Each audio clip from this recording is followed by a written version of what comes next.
How are you all? I hope you all are fine. Now welcome to the second video lecture of Standard 9, chapter number 6 tissue. Okay? First video में जो previous video में हम लोग ने introduction देख लिया था और इंट्रोडक्शन के साथ साथ हमने प्लांट टिश्यू को भी स्टार्ट कर लिया था जिसमें हमने मेरिस्टेमेटिक पोर्शन कवर कर लिया है।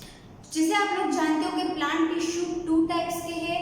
First is meristematic tissue and second is permanent tissue.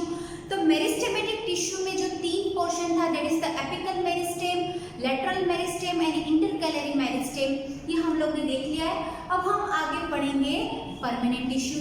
देखो यहाँ पे मैंने आप लोगों को फ्लो चार्ट का शॉर्ट में लिख दिया है। प्लांट टिश्यू टू टाइप के, meristem and meristematic and permanent. Permanent में सिंपल एंड कॉम्प्लेक्स। तो जो आज हम स्टार्ट करेंगे that is the simple permanent tissue. Okay, आज हम लोग क्या स्टार्ट करेंगे? Simple permanent tissue. Simple permanent tissue में आप लोगों को मैंने इंट्रोडक्शन में बता दिया था there are three kinds. One is parenchyma, second is collenchyma and third is sclerenchyma. One by one मैं पॉइंट आप लोगों को रीड करती जाती हूँ, एक्सप्लेन करती जाती हूँ, क्योंकि इसमें डिफरेंसेस भी पूछे जाते हैं। Give the difference between parenchyma and collenchyma, ऐसा भी पूछा जाता है, 2 मार्क्स में पूछ सकते हैं।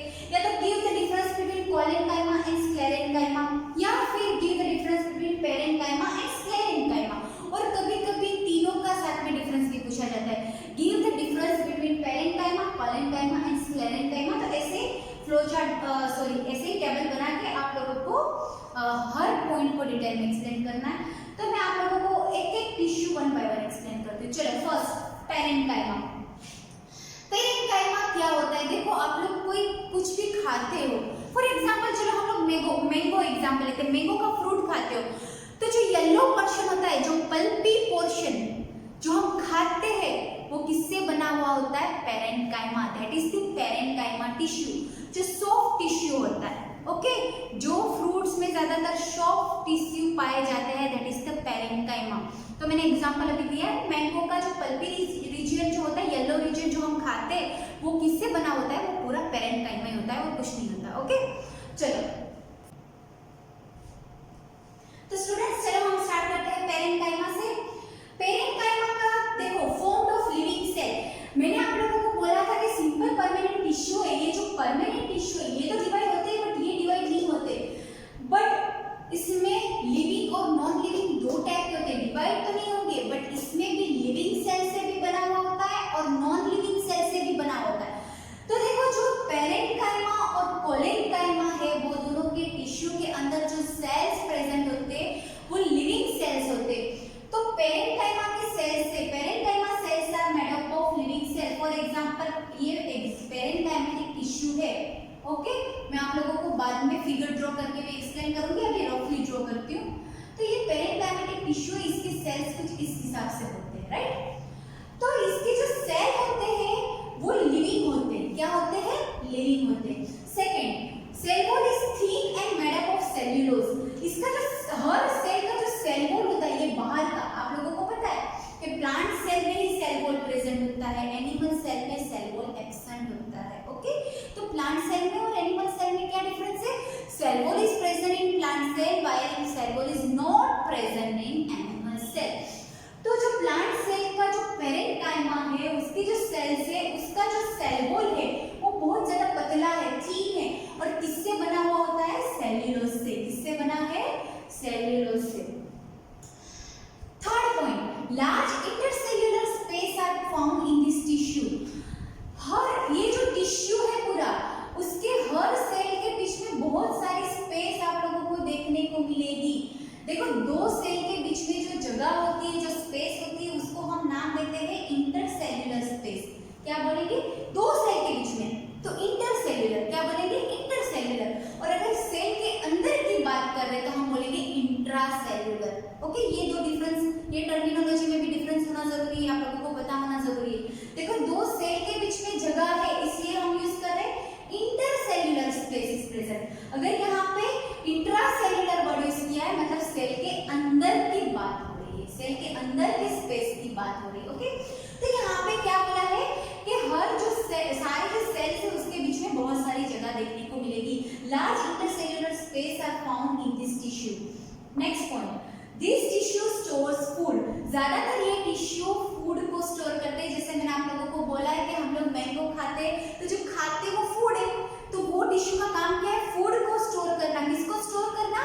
फूड को स्टोर करना। नाउ नेक्स्ट देखो पेरेन्काइमा भी अगेन टू टाइप्स, एक है क्लोरेन्काइमा और एक है एरेन्काइमा। पेरेन्काइमा भी दो टाइप के होते हैं, क्लोरेन्काइमा and एरेन्काइमा।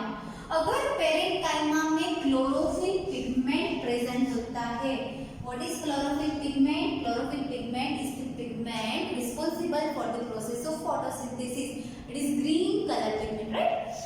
So if chlorophyll pigment is present in the parenchyma, then this parenchyma tissue is known as chlorenchyma tissue. Okay, understood? If chlorophyll pigment is present in parenchyma, then this parenchyma is known as chlorenchyma. The name itself suggests that chlorophyll pigment is present in this tissue, right? तो इसको हम क्या बोलेंगे? क्लोरेन्काइमा।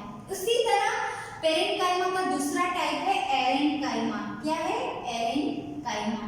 Okay, it contains large air cavities. बहुत सारे ऐसे aquatic plant होते हैं, एक्वेटिक मतलब जो पानी में उगते हैं, वैसे बहुत सारे प्लांट के अंदर एरेन्काइमा प्रेजेंट होता है। एरेन्काइमा मतलब क्या होता है? उसका जो पेरेन्काइमा होता है उसके अंदर बड़े बड़े एयर कैविटीज प्रेजेंट होते हैं। क्या होते हैं? Air cavities present. So here air cavities are present in the parenchyma, therefore the parenchyma is known as parenchyma, and this parenchyma is responsible for the floating of the plant. Okay, अगर plant को पानी में float करना है तो वो उसमें helpful रहता है। किसमें हेल्प करवाता है? ये एरेन्काइमा का काम क्या है? फ्लोटिंग करवाना, क्योंकि उसमें बड़े बड़े एयर कैविटीज प्रेजेंट होते हैं तो वो फ्लोट करने में हेल्पफुल रहता है। ओके, आई होप आप लोगों को पेरेन्काइमा समझ में आ गया है। अब ये पेरेन्काइमा का जो स्ट्रक्चर है जो हमारी बुक में दिया है वो मैं आप लोगों को बाद में ड्रॉ करके एक्सप्लेन करूंगी। देखो collenchyma, collenchyma is also the living cell. वो भी लिविंग सेल है, वो डेड सेल नहीं है, हालांकि वो डिवाइड नहीं होंगे, बट वेल लिविंग। क्या है वो? Living cell. Gives mechanical strength and flexibility to plant organ. देखो मैंने यहाँ पे बोला था कि ये फ्रूट जैसे पोर्शन में पत्ती रीजन में सॉफ्ट टिश्यू होता है, वैसे ही देखो कोलेन्काइमा है। अगर हम लोग ट्रीज के ब्रांचेस देखें तो वो बहुत फ्लेक्सिबल होते हैं। आप लोग देखो, ये अगर हमारा मेन स्टेम है और ये जो ब्रांच है तो ये ब्रांच बहुत फ्लेक्सिबल होते हैं। तो ये फ्लेक्सिबल किस लिए होते हैं? क्योंकि वहां पे कोलेन्काइमा टिश्यू प्रेजेंट होता है और collenchyma tissue is responsible for the flexibility of the plant. I hope you got my point. Okay, collenchyma किस लिए काम आता है? फ्लेक्सिबिलिटी के लिए, और मैकेनिकल स्ट्रेंथ भी देता है ताकि वो टूटे नहीं। ओके, वो फ्लेक्सिबल तो है बट वो टूटेगा नहीं क्योंकि वो मैकेनिकल स्ट्रेंथ भी देता है साथ में। तो collenchyma is responsible for the mechanical strength and flexibility of the plant organ. Now third point, cell shows thickening of pectin. देखो कोलेन्काइमा कैसा होता है? इस तरह से कुछ होता है, इसके सेल्स इस तरह से होते हैं। तो जैसे कि यहाँ पे ये जो पेरेन्काइमा की जो सेल वॉल थी वो बहुत थीन थी, पतली थी, और वहां पे कोई सेल्यूलोज से बना हुआ था। वैसे ही कोलेन्काइमा की जो सेल वॉल है वो पैक्टिन से बना हुआ होता है। किससे बना हुआ होता है? पैक्टिन से। तो वो यहाँ पे ऐसे कहीं कहीं इरेगुलर थिकनिंग होती है। देखो कहीं यहाँ पे थिकनिंग देखने को मिलेगी, कहीं यहाँ पे रेगुलर थिकनिंग नहीं, अच्छे से ऐसे कवर नहीं होगा, कहीं कहीं आप लोगों को यहाँ पे इरेगुलर थिकनिंग देखने को मिलेगी। और वो थिकनिंग किससे बनी हुई होगी? पैक्टिन से। किससे? पैक्टिन से। ओके, समझ में आ गया? पैक्टिन मतलब एक टाइप का कार्बोहाइड्रेट है, उसमें 90% ऑफ कार्बोहाइड्रेट है, वो डिटेल में जाने की जरूरत नहीं है। ओके, चलो इतना याद रखना है कि इसकी सेल वॉल है वो पैक्टिन से बनी हुई है, और थिकनिंग मतलब इरेगुलर थिकनिंग वहां पे प्रेजेंट होता है, रेगुलर नहीं होता। मतलब रेगुलर मतलब हर जगह नहीं होगा, कहीं कहीं जगह आप लोगों को देखने को मिलेगा, राइट? Intercellular spaces less. देखो इंटरसेल्युलर स्पेसिस लेस, यहाँ पे बीच में जगह ज्यादा थी, यहाँ पे बीच में जगह कम होगी। मतलब ये जो दो सेल के बीच में जगह है वो कम होगी। Next point, found in leaf stock. Leaf stock मतलब क्या होता है? जैसे कि ये कोई लीफ है, ये कोई ट्री है और ये लीफ है, तो ये जो होता है ये पोर्शन, उसको हम लीफ स्टॉक बोलेंगे। क्या बोलेंगे? Leaf stock. इसको हम बोलेंगे लीफ स्टॉक। तो ये कहाँ प्रेजेंट होगा? लीफ स्टॉक में। मैंने बोला था ब्रांचेस में प्रेजेंट होता है ताकि वो फ्लेक्सिबिलिटी, तो लीफ स्टॉक भी लीव्स को फ्लेक्सिबिलिटी देता है, इसलिए ये जो कोलेन्काइमा है वो लीफ स्टॉक में प्रेजेंट होता है। ओके, समझ में आ गया इतना। elongated in shape, इसका जो शेप होता है वो elongated होता है, जैसे कि मैंने यहाँ पे ड्रॉ किया वैसा शेप नहीं होगा, इसका शेप ऐसे लंबा होगा, elongated मतलब लंबा, इस तरह से। आई होप आप लोगों को समझ में आ गया कैसा होगा इसका शेप। देखो मैं यहाँ पे ड्रॉ करती हूँ, इस तरह से इसका शेप होगा, ये सारे टिश्यू इस तरह से बने हुए होंगे। ओके, तो फर्स्ट है they are living, they give mechanical strength and flexibility to plant organ, they show thickening of pectin, intercellular space is less, found in livestock and elongated in shape। Okay, parenchyma and collenchyma clear. Okay, इसका भी मैं figure draw करके आप लोगों को बाद में समझाऊंगी, क्योंकि यहाँ पे जगह नहीं थी फिगर ड्रॉ करने की, इसलिए मैं बाद में आप लोगों को एक्सप्लेन कर दूंगी। ओके, चलो हम नेक्स्ट टॉपिक में आते हैं, स्क्लेरेनकाइमा। देखो स्क्लेरेनकाइमा स्टूडेंट्स, यहाँ पे ये दोनों लिविंग थे, स्क्लेरेनकाइमा डेड टिश्यू है। कैसा है वो? डेड टिश्यू, डिवाइड तो होगा ही नहीं, हालांकि डेड है। देखो एक बात याद रखना कि ये जो परमानेंट टिश्यू है ना, वो कैसे बनता है, जैसे कि हम लोग ने देखा था मेरिस्टेमेटिक टिश्यू जो है वो ग्रो होता है, एपिकल मेरिस्टेम, इंटरकैलरी मेरिस्टेम, फिर लेटरल मेरिस्टेम, वो चौड़ा ग्रो करता है, तो वो ग्रो होता है ना, तो एक टाइम ऐसा आता है ना कि वो ग्रोथ रुक जाता है ना, हमारी बॉडी में भी ऐसा होता है ना कि धीरे धीरे हम बड़े हो जाते हैं, फिर एक टाइम होता है तो हमारी हाइट नहीं बढ़ती, तो हमारा ग्रोथ जो रुक जाता है। तो इसमें क्या होता है कि प्लांट्स में एक टाइम आने के बाद वो ग्रोथ रुक जाता है, और जो ये जो मेरिस्टेम टिश्यू थे ना, वो जैसे ग्रोथ रुका देते हैं तो वो धीरे धीरे डेड टिश्यू में, फिर ऐसे टिश्यू में कन्वर्ट हो जाते हैं जो आगे डिवाइड नहीं होते, तो वही टिश्यू फिर बन जाते हैं परमानेंट टिश्यू। ओके, तो ये परमानेंट टिश्यू और कुछ नहीं है, इसी में से बने। ये जो ग्रोथ हो रहे थे ना, वही एक टाइम कैसा होगा कि उसका ग्रोथ अटक गया और उसके बाद वो हो गए परमानेंट टिश्यू। ओके, जो आगे डिवाइड नहीं हो सकते, राइट। तो परमानेंट टिश्यू तो आप लोगों को पैरेंकाइमा एंड कोलेनकाइमा समझ में आ गया। स्क्लेरेनकाइमा मैंने बोला वो डेड टिश्यू है, लिविंग नहीं है, नॉन लिविंग है। Okay, gives mechanical strength and rigidity to the plant organ. देखो जो प्लांट में जो चीजें स्ट्रॉन्ग है, मतलब कि प्लांट का स्टेम एकदम कड़क, हम तोड़ नहीं सकते, वैसी चीज। फिर आप लोग देखोगे तो कोई आप लोग सीड्स देखोगे, उसका कवर जैसे कि आलमंड, फिर नट्स जैसे है, उसका जो आउटर कवरिंग होता है, नट्स का जो आउटर कवरिंग, पिस्ता आप लोग खाते हो तो उसका कैसा शेल बना होता है हार्ड, वो सारे किससे बना होता है? स्क्लेरेनकाइमा से। ठीक है, जैसे कि आप लोग ग्राउंडनट खाते हो तो ग्राउंडनट की सीड्स जहां से निकालते हो तो उसका जो आउटर शेल होता है, जो कवरिंग होता है, वो भी स्क्लेरेनकाइमा से। तो वो डेड होता है, वो लिविंग नहीं होता, और वो जो प्लांट्स होते हैं उसको मैकेनिकल स्ट्रेंथ देता है, रिजिडिटी मतलब जो इजीली तोड़ ना सके हम, तो वैसी चीजें जो देता है मैकेनिकल स्ट्रेंथ एंड रिजिडिटी, वो किससे मिलता है? स्क्लेरेनकाइमा टिश्यू से। स्क्लेरेनकाइमा टिश्यू के जो सेल्स होते हैं उसमें बिल्कुल भी स्पेस प्रेजेंट नहीं है, इतनी भी नहीं, मतलब जरा भी स्पेस प्रेजेंट नहीं होगी, वो एकदम पास बने हुए होंगे। ओके, समझ आ गया? स्क्लेरेनकाइमा की जो टिश्यू है उसमें बिल्कुल भी इंटरसेल्युलर स्पेस प्रेजेंट नहीं है। Okay, no intercellular space. Thickening of lignin is uniformly present in cell wall. देखो ये फॉर एग्जांपल स्क्लेरेनकाइमा है, तो यहाँ पे उसके सेल्स के यहाँ पे सेल वॉल पे यूनिफॉर्मली, जैसे कि यहाँ पे नॉन यूनिफॉर्मली था, इरेगुलर था, यहाँ पे यूनिफॉर्मली हर जगह, हर सेल के हर सेल वॉल पर लिग्निन प्रेजेंट होता है। क्या प्रेजेंट होता है? Lignin. Okay, lignin is also a polymer. तो आप लोगों को ज्यादा आगे डिटेल में जानने की जरूरत नहीं है, सिर्फ याद रखो कि जो स्क्लेरेनकाइमा है उसका जो सेल्स होते हैं, उसकी जो सेल वॉल होती है, उसकी आउटर कवरिंग में यूनिफॉर्मली वहां पे थिकनिंग प्रेजेंट होता है। किसका थिकनिंग? लिग्निन का। Thickening of lignin is present uniformly around the cell. Okay, now it is found in stem, hard covering of seeds. ये तो मैंने आप लोगों को बता दिया कहाँ प्रेजेंट होगा, जहां कोई भी कड़क चीजें होगी जो हम इजीली तोड़ नहीं सकते, रिजिड होती है, जैसे स्टेम हो गया, फिर मैंने आप लोगों को बोल दिया कि कवरिंग ऑफ शीट्स हो गया, तो वैसी सारी चीजों में स्क्लेरेनकाइमा प्रेजेंट होता है। ओके, तो समझ आ गया, तीनों पॉइंट समझ में आ गया। बहुत इंपॉर्टेंट है ये जो पॉइंट है वो बहुत इंपॉर्टेंट है, इसमें से एक क्वेश्चन आता है ये डिफरेंसेस के फॉर्म में, या तो डिफरेंस दो पैरेंकाइमा एंड क्लोरेनकाइमा का, या तो कोलेनकाइमा या स्क्लेरेनकाइमा का, या तो तीनों का डिफरेंस। ओके,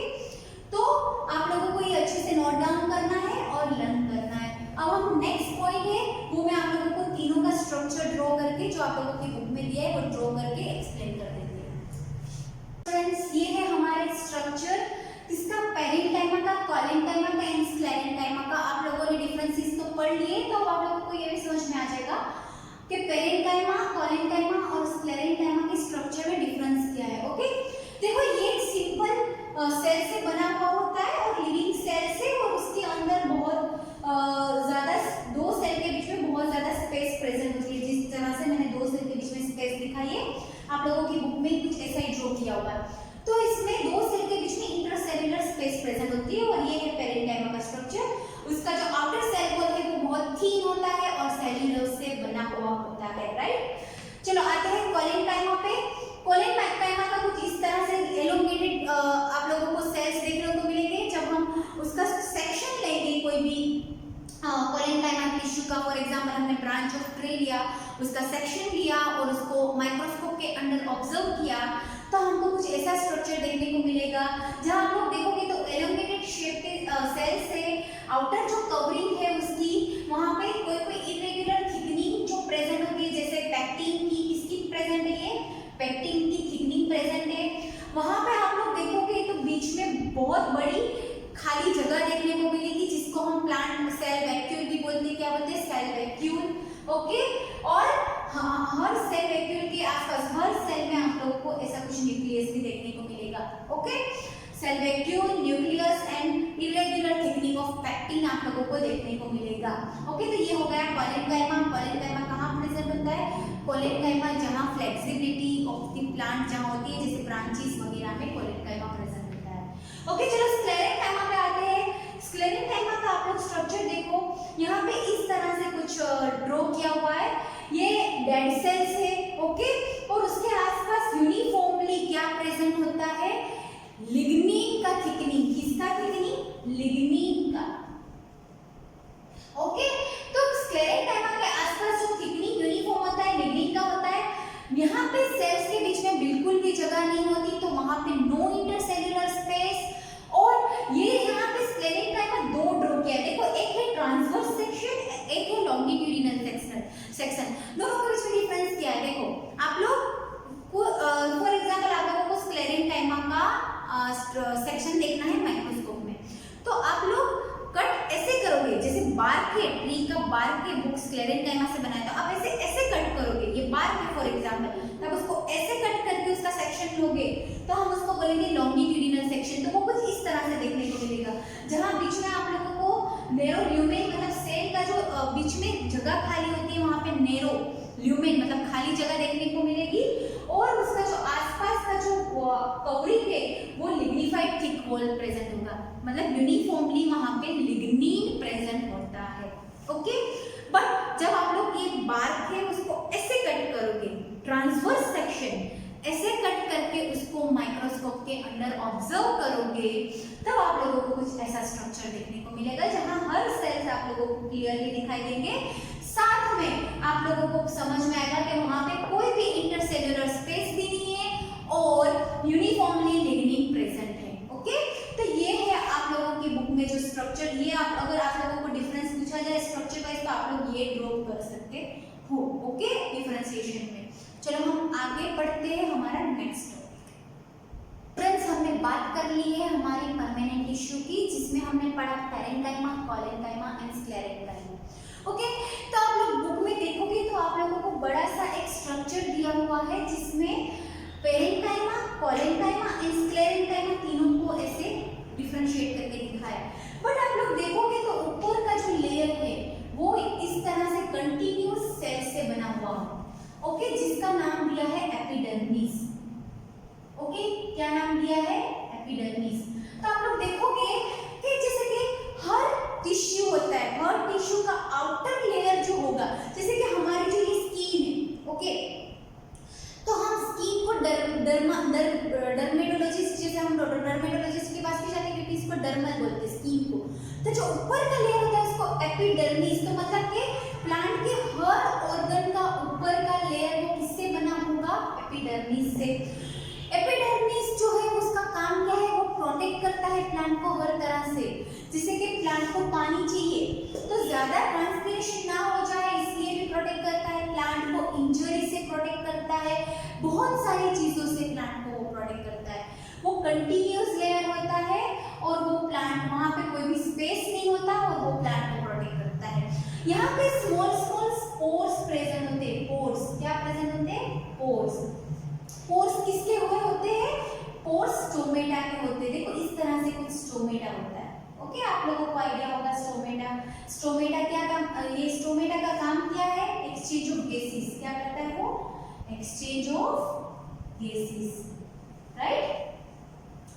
मतलब वो CO2 को अंदर एंट्री करेगा और O2 को बाहर जाने की इजाजत देगा, राइट। तो यहाँ पे जो स्ट्रोमेटा है कुछ इस तरह से देखने को मिलते हैं। वहां पे दो किडनी शेप के सेल्स देखने को मिलते हैं जिसको हम गार्ड सेल भी बोलते हैं। क्या बोलते हैं? Guard cell. तो दो किडनी टाइप के सेल देखने को मिलेंगे जिसको हम गार्ड सेल बोलेंगे और बीच में कोर प्रेजेंट होगा जिसको हम स्टोमेटल कोर बोलते हैं। क्या बोलते हैं? Stomatal core. तो इस तरह से स्टोमेटा प्रेजेंट होता है एपिडर्मिस में। कहाँ प्रेजेंट होता है? ज्यादातर लिव्स में स्टोमेटा पाए जाते हैं क्योंकि वहां पे एक्सचेंज ऑफ गैसेस होता है, राइट। नाउ तो एपिडर्मिस का काम क्या है? प्लांट को प्रोटेक्ट करना। जो आप लोगों की बुक में मेंशन किया है, एपिडर्मिस का काम है प्लांट को प्रोटेक्ट करना, ओके। और प्लांट एपिडर्मिस में ऐसे स्पोर्स प्रेजेंट होंगे जिसको हम स्टोमेटा बोलते हैं। अब देखो डेजर्ट जो प्लांट होते हैं, डेजर्ट प्लांट को वहाँ पे सूखा होगा, ड्राई एटमॉस्फेयर होगा, वहाँ पे पानी अवेलेबल नहीं होगा। तो डेजर्ट प्लांट को पानी बचा के रखने की बहुत ज़्यादा ज़रूरत होती है। देखो हर पानी जहाँ भी खुला रहता है, ऐसे ही कोई भी वाटर रिजर्व है वो ऐसे खुला रहता है तो वहाँ से पानी इवोपोरेशन स्टार्ट हो जाता है। वैसे ट्रीज में क्या होता है? ट्रांसपीरेशन। जो ट्रीज को पानी नीचे से मिलता है रूट्स के थ्रू, तो वो ऊपर से क्या हो जाता है? ट्रांसपीरेट हो जाता है और पानी खत्म होता है। तो डेजर्ट प्लांट जो होता है उसका एपिडर्मिस कैसे बना होता है? उसका जो एपिडर्मिस बना होता है वो वैक्सी सब्सटेंस से। किससे बना हुआ होता है? वैक्सी सब्सटेंस, जिसको हम बोलेंगे क्यूटीन। क्या बोलेंगे? क्यूटीन। डेजर्ट प्लांट को पानी की जरूरत होती है, उसका पानी अंदर से बाहर ना चला जाए ट्रांसपीरेशन के थ्रू। तो इसके लिए जो उसका एपिडर्मिस लेयर है वो वैक्सी सब्सटेंस से बना हुआ होता है जिसका नाम है क्यूटीन। और ये क्यूटीन जो है वो डेजर्ट प्लांट को प्रोटेक्ट करता है from the respiration, from the loss of water. ज्यादा पानी का लॉस ना हो जाए इसीलिए वहां पे क्यूटीन जो है वो हेल्पफुल रहता है, राइट। नाउ आप लोग देखोगे तो ये ट्रीज जो होते हैं, ट्रीज के रूट्स में भी, ट्रीज के फॉर एग्जांपल ये रूट्स है तो रूट्स के पोर्शन में भी एपिडर्मिस प्रेजेंट होता है, इसके लेयर में भी एपिडर्मिस प्रेजेंट होता है। तो ये एपिडर्मिस का काम क्या है? जो रूट्स के एपिडर्मिस है उसका काम क्या है? It increase the surface area for the absorption of water. वो एब्जॉर्प्शन ज्यादा हेल्प करने में हेल्पफुल रहेगा, ओके। तो रूट्स के वहां पे रूट्स के जो हेयर होते हैं वहां पे भी एपिडर्मिस होता है। रूट्स में, रूट हेयर में, हर जगह एपिडर्मिस। तो यहाँ पे क्या काम करेगा वो? It increase the surface area for the absorption of water. ज्यादा सरफेस एरिया देगा ताकि ज्यादा से ज्यादा पानी एब्जॉर्ब हो और ज्यादा से ज्यादा ऊपर पानी जाए, ओके। तो ये आप लोगों को समझ में आ गया ना। देखो कोई कोई जगह पे जो डेजर्ट प्लांट होते हैं उसका जो ये एपिडर्मिस है वो इतना हार्ड हो जाता है, डेड हो जाता है, उसके बाद वो ऐसे टफ कवर में कन्वर्ट हो जाता है जिसका हम नाम लेते हैं कोर्क। जैसे फॉर एग्जांपल ये ट्री है तो आप लोग ने ट्री में देखा होगा, ये ट्री का स्टेम है, ओके। तो उसके आउटर कवरिंग एकदम हार्ड कवरिंग होती है, आसपास एकदम हार्ड कवरिंग लगी हुई होती है, ओके। आप लोग कभी कभी देखोगे, आप लोग इसे तोड़ के देखोगे तो आपके हाथ में भी आएगा हार्ड कवरिंग, जिसको हम बोलते हैं कॉर्क। क्या बोलते हैं? कॉर्क। और ये कॉर्क भी क्या होता है? ये जो एपिडर्मिस लेयर होता है वो धीरे धीरे डेड हो जाता है और फिर वो कॉर्क में कन्वर्ट हो जाता है और वहां पे क्या प्रेजेंट होता है? सुबेरिन। क्या प्रेजेंट होता है? Suberin, okay. जैसे यहाँ पे डेजर्ट प्लांट में क्यूटीन प्रेजेंट था, वैसे कॉर्क में सुबेरिन प्रेजेंट होता है। और सुबेरिन हेल्प्स, किससे हेल्प करता है? वो प्रोटेक्शन करता है ताकि ज्यादा से ज्यादा पानी और गैसेस बाहर ना जाए। देखो वो उसको रोकता है, does not allow to move, water को और गैसेस को बाहर जाने से रोकता है ताकि ट्रीज को ज़्यादा से ज़्यादा पानी मिल सके। तो जो कोर पोर्शन होता है वहाँ पे क्वेश्चन पूछा जाता है कोर पोर्शन में क्या प्रेजेंट होता है, तो कोर पोर्शन में सुबेरिन प्रेजेंट होता है। डेजर्ट प्लांट में एपिडर्मिस लेयर में क्या प्रेजेंट होता है, तो डेजर्ट प्लांट के एपिडर्मिस लेयर में वैक्सी सब्सटेंस प्रेजेंट होता है जिसको हम क्यूटीन बोलते हैं, ओके। और एपिडर्मिस में पोर्स प्रेजेंट होते हैं जिसको हम स्टोमेटा बोलते हैं, जो एक्सचेंज ऑफ गैसेस में हेल्पफुल रहता है, ओके। तो यहाँ तक आप लोगों का परमानेंट टिश्यू कंप्लीट हो चुका है। अब हम आगे पढ़ते हैं कॉम्प्लेक्स टिश्यू। तो स्टूडेंट्स, हमारा जो कॉम्प्लेक्स टिश्यू है वो हम नेक्स्ट वीडियो में पढ़ेंगे क्योंकि ये वीडियो बहुत लंबा हो जाएगा, आप लोग भी बोर हो जाओगे, ओके। तो हम लोग हमारा थर्ड वीडियो लेक्चर में हम लोग प्लांट टिश्यू का जो कॉम्प्लेक्स टिश्यू है वो स्टार्ट करेंगे, okay. So thank you, have a nice day and do very good care of yourself.